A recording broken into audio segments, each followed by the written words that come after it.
and a low back down in the single digits. I'll be back in 10 minutes with your extended forecast. This week, photojournalists and students from around the globe are spending 24 hours in cyberspace, documenting the way we use the internet. Virginia Butler reports that 2 of the student photojournalists are from Fairport High School. This is the Fairport High School Library, and it's where some students who are participating in the 24 Hours in Cyberspace project are working on their project right now. That day, Thursday, February 8th, is when 100 professional photojournalists from around the world and thousands of students like these 2 fellas will be showing us how they use the internet. Jerry Rothel and Jim Legan are going to show us the homepage that they put on the World Wide Web. Who wants to tell us about it? What was your story?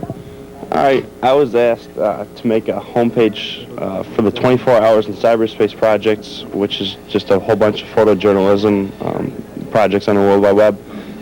So we just made a page here, basically about how our school uses the internet.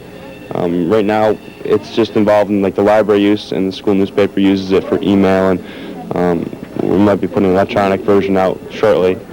But it's just you're still finishing it up now? We're still putting the finishing touches on it, importing pictures, and it'll be ready by the 8th. And then what happens? You'll sit here and watch it fly by on the wall? And then I guess they're going to be downloading all the pages to a huge supercomputer.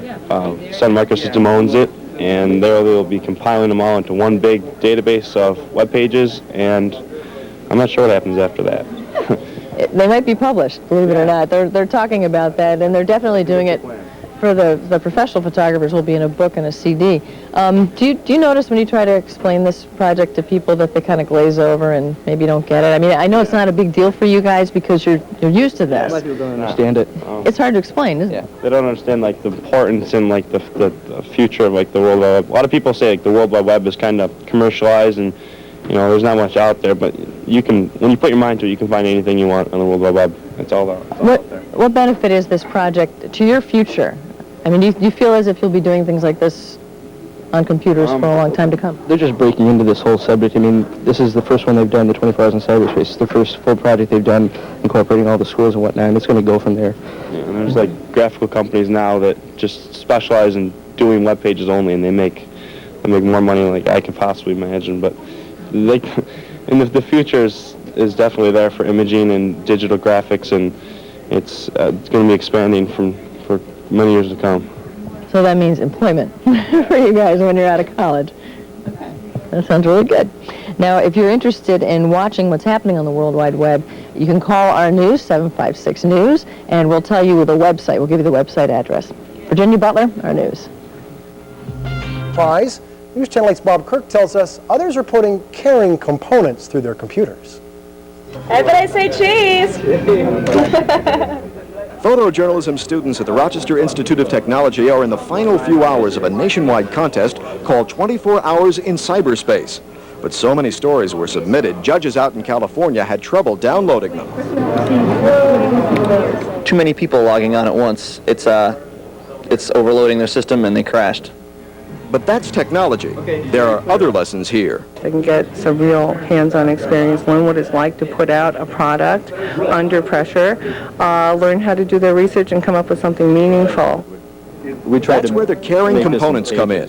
This group investigated a computer program that's helped people in a New Jersey public housing project. And we all knew that we wanted to do something that would involve bringing people together.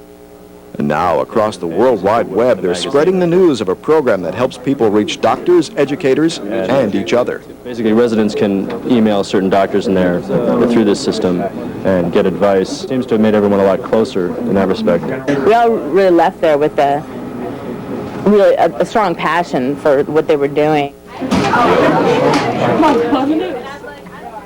You could feel the same kind of commitment in the hallways of some public schools, too. Fairport is only one of a few schools across New York State involved in this project. School participation is an important element. The internet's always interested me. I'm going to major in computer engineering and graphics. Jim's 24 Hours in Cyberspace should be a good warm-up. This is going to be the way of the future. This is changing our lives. In Fairport, Bob Kirk, News Channel 8. If you're interested in surfing the web, the 24 Hours in Cyberspace Contest continues until midnight. The best stories submitted will be published in a nationally distributed book and even a CD-ROM. Well, Kevin Williams is computing a few changes in our forecast. Right.